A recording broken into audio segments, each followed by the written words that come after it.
So the Warriors have the number 11 pick in the NBA draft, and the draft is coming up rapidly. What are they going to do? Let's dive in and find out. And before we get into it, make sure you hit that subscribe button, messing with The Authentic Take. Honestly, the Warriors need to draft an NBA-ready player. The Warriors are not rebuilding. Steph Curry is not 27 years old. Draymond ain't getting younger. Jimmy Butler isn't getting younger.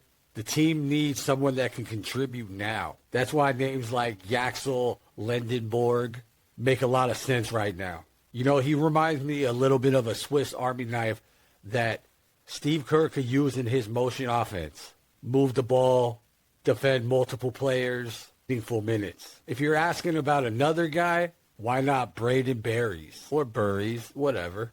A scoring guard with upside who could eventually become another shot creator. The Warriors need scoring juice bad when Steph Curry sits on the bench.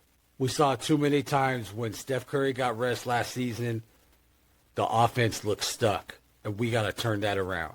We need to draft with upside because you know what I've been thinking? I've been thinking that going into this season, man, we could have really used Jonathan Kuminga. I keep telling myself that, and you kind of see what his youthfulness brought last season and the season before. But now here's a risky option. You draft, you say forget it, forget the timeline, take the best available talent. This is where names like Adai Mara pop up. 7'3", massive upside, elite size, shot blocking, passing ability. But the main question is, can he help now? Because the Warriors really don't have 3 years to wait until he develops. That's unfortunately the problem. There's other players like Kingston, Flemings, that if he actually drops, he is a dynamic guard, athletic, high upside. But again, the one thing that we don't have is time. So will it take time for him to develop? Or are we thinking post-Steph? That's the biggest question facing Mike Dunleavy and this front office.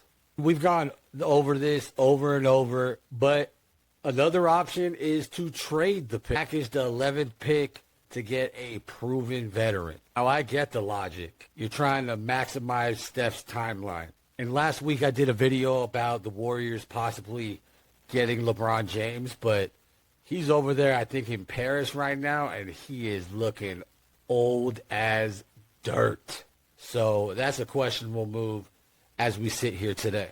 And bottom line, you don't want another young player just sitting on the bench rotting, kind of like Jonathan Kuminga did. But who are you actually getting? That is the problem. Because if you trade this pick, it is a number 11 pick. But if you trade this pick, you need to get someone that is going to move the needle.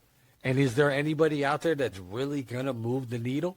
And the latest, according to reports, Golden State actually prefers to keep the 11th pick rather than trading it away. So that's the latest. Things could change in a drop of a hat. But it seems like the Warriors are leaning towards drafting someone. And me, I just think if you're not rebuilding, package that 11th pick up and get someone proven. See if you can get LeBron. If you can't, then you can't. But I know LeBron is a free agent, but I'm just saying, like, that caliber of player. There's been rumors about Kawhi. Like, there's this dream scenario where the Warriors want to get Steph, Jimmy, Dre alongside LeBron and Kawhi, which would be incredible. But it's really a fantasy. But who could they get to just really uplift this team or just give this team a fighting chance while Steph rides off into the sunset? I think they need to trade it. But what do you think? Drop your opinions in the comments. I want to know what you think. Make sure you like, comment, and subscribe to The Authentic Take. And remember, time is running out. It ain't running in. Authentic take, the real, no fake. Authentic take, yeah, the real, no fake.